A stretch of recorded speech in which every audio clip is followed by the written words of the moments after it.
I love beating rivals. Welcome back to No Fall Weddings Week 8 recap. Part of the Co-working Universe. Please like, comment, and subscribe. And you know where we're starting. Notre Dame USC. All the hate just rushes up. Start thinking about that stupid Bush push, those Carroll years where they dominated, the stupid fight song, stupid helmets, the stupid jerseys, stupid West Coast, Team Biggie Smalls, Lincoln Riley. Not a huge fan. Something about the University of Southern California just burns hate in my heart. But it's a good thing we got Love, Julian Love. What a wild game in South Bend last night. Full of big plays, mind-numbingly stupid turnovers, special teams abominations, and throw in some classic Midwest weather. This all starts with the Notre Dame run game. That was incredible. Julian Love, Jadarius Price. Julian Love, pound for pound, is the best player in college football. I'm sick of him not getting Heisman love because they lost their two first games. Miami game, he never got the ball. It was an embarrassment. In the second game, he had 3 different touchdowns on like 180 total yards, but they lost. But for whatever reason, just not getting the Heisman love. Maybe this game will help it. He needs a stat pad the rest of the year, but I just think he is the best player in college football this year. And Jadarian Price would be every other team's number 1 running back. I mean, every. I think he is legitimately the second best running back in football. That Notre Dame offensive line dominated last night. I mean, Todd Blackledge did a great job of highlighting our left guard who was pushing people around like it was man versus boys. But let's talk about those stupid plays because CJ Carr, man, I've been defending you all year. Had some freshman moments last night. Running around in the backfield on 3rd and goal and heaves it up and gets picked off when we're there to kick a field goal, which we probably would have missed anyways because our field goal kicking game is just atrocious. It's non-existent. Missing extra points again, but USC one-upped us. Down 3, going and take the lead, and they decide to do a reverse to their best wide receiver, and he's looking to throw it, and then he doesn't throw it, and then he gets sacked, fumble, Notre Dame recovery. We go down the field, go up 10, and that's the ball game. It's just always special beating USC. And it's just crazy that USC has not beaten Notre Dame in South Bend since 2011. And there's speculation that USC wants to get rid of this rivalry.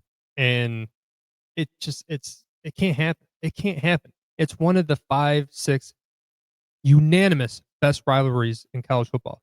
We can't get rid of it. Yeah, they joined the Big Ten and they got this tough schedule. Like, sack up. It's the Notre Dame USC rivalry. What? Because all of a sudden Notre Dame has won 7 out of 8. Now they want to get rid of it because they can't beat us. I remember those Pete Carroll years where we were getting bludgeoned 38-0, 28-3, 35-7. Like, we were getting crushed by those Carson Palmer, early Matt Leinart years. But did we try canceling it? No, because we ain't scared. The second big story of the weekend didn't even take place on Saturday. Miami, Louisville. I'm telling you, these Friday night games, man, they're killing me. I'm a creature of habit. I like to go to sleep at a decent time. But obviously Saturday nights, that's not possible. Got to stay up and watch the games. So Friday night is always my in bed early, get a good night's sleep, save it for Saturday. But as I check the score, oh my God, Miami's down 14-0. Got to keep an eye on this. Oh, they're only down 7.5. Got to keep an eye on this.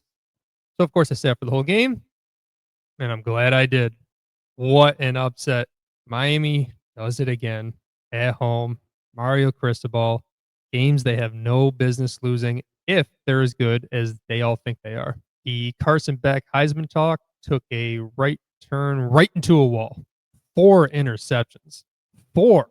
I saw a great tweet that said Mario Cristobal is the best coach in college football for 353 days of the year. It's the 12 game days that he's not very good. The guy can recruit, there's no doubt. And he did turn Miami around pretty quickly. He's got some dudes up front. Malachi Toney, who wasn't even a highly recruited player. He's a 3-star, and he's the next Tyreek Hill. He's incredible to watch. But in the game, it just seems like he's got this deer in the headlights face where he doesn't know what he's doing. He doesn't yell. He doesn't talk to players. He just stands there and he just kind of got his hand on his cheek, like, I don't know what to do. Like, I hope my players figure it out. This was the year. This was the year that they don't choke that random game at home. This was supposed to be it. Rinse, wash, repeat every year. And they're not done, just one loss, but they don't control their own destiny for the ACC championship game. They're going to need a little help. There's a lot of games left, and I'm sure somebody will lose that they need to, but it also means they can't lose again. And the way that offense gets slogged down, especially when the quarterback is just throwing it all over the place, no guarantee they win out. But a quick shout out to Louisville. Jeff Brom, probably one of the most underrated coaches in the country. I think he's 4-0 against top 5 teams the last 4 chances. Please don't go to Penn State.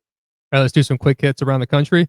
When did Georgia become middle 2000s Texas Tech? So they beat previously undefeated Ole Miss yesterday, 43-35. Wildly entertaining game, just offense everywhere.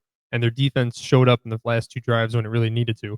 But early in the year, 5 weeks ago, they beat Tennessee 44-41.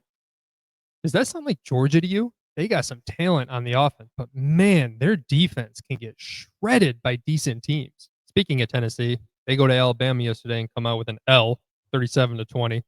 Ty Simpson continues to kind of separate himself in the Heisman talk.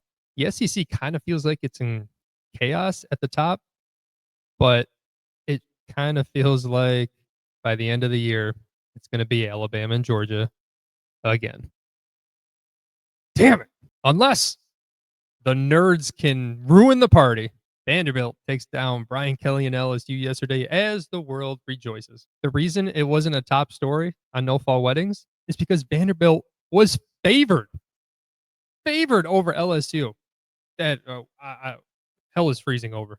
The other big top 10 upset happened to what I like to call the Elon Musk of college football, Texas Tech, because they just have all the money. But all that money can't guarantee you undefeated seasons. They go out to Arizona State and kind of lay an egg. Now, they should have lost handily. Arizona State gave them the lead, and they couldn't hold on to it in the last 2 minutes. Not saying Texas Tech is a bad team, but just interesting. Are they going to finish the season with just one loss? One of the best rivalry nicknames took place way after my bedtime last night. The Holy War. Kentucky played Texas last night. Well, pretty much no one was watching. I want to read these stats to you. Figure out who won the game. And I'll go nice and slow so everyone can keep up. First downs. Kentucky 26, Texas 8. Passing yards. Kentucky 258, Texas 132. Rushing yards. Kentucky 137, Texas 47. Penalties. Kentucky only had 25 yards, Texas had 50 yards. Time of possession.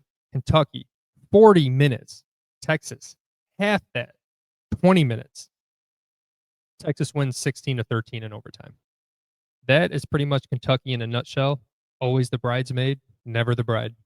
All right, some personal updates. The Buckeyes of Ohio State, number 1 in the country. And now with Miami losing, is there any debate?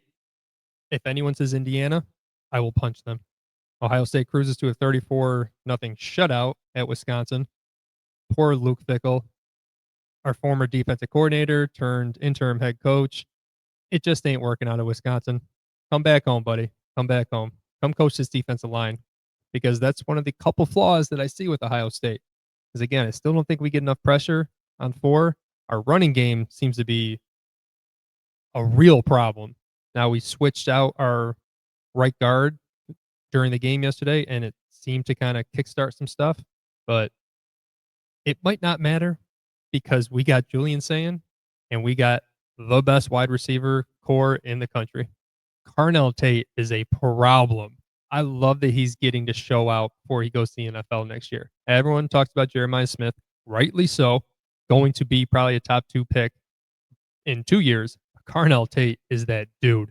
When it comes to Notre Dame and all the upsets that have kind of been happening lately, it might hinder their college football playoff chances in a way. I think there's going to end up being a debate. Well, Marcus Freeman, athletic director, I got a little campaign note you can use. And my subject is Arkansas. An SEC team, not a very good one, but check out these scores. Arkansas 35, Ole Miss 41. Arkansas 31, Tennessee 34. Arkansas 42, Texas A&M 45. Arkansas 13, Notre Dame 56. So those first 3 games are against top 15 SEC teams that Arkansas has come very close to winning. 2 of them on the road. But when Notre Dame goes down and beats them by 40 plus, not a word. Not a word. I'm telling you, make that a talking point at the end of the year. Let's go to the play of the day, and I'm staying biased. Jadarian Price, back-to-back winner of No Fall Weddings play of the day. It wasn't looking promising for Notre Dame early in that fourth quarter. They just missed an easy field goal. USC goes down, takes the lead early in the fourth. All the momentum were with the Trojans. The rain's pouring. Crowd's pretty quiet. And then they kick off to number 24. And everybody probably heard me in the man cave. He could go. And Lane has gotten his team back up by a field goal. This one will be taken out a yard in. Price gets away from one, across the 20, finds a crease to Dorian Price. He has done this before. Price extends away. Touchdown, Notre Dame. Week 9 preview.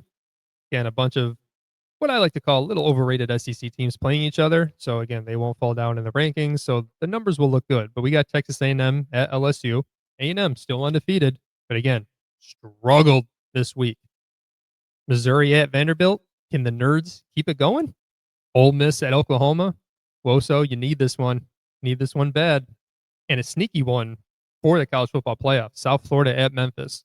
2 top teams outside the Power 4. Winner is in the driving seat to make the 12-team playoff. Notre Dame, Ohio State both have byes next week, so I can just hate watch all weekend, and it's going to be great. Thank you for watching No Fall Weddings. Again, please like, comment, subscribe, and we'll see everybody next weekend. Go Irish!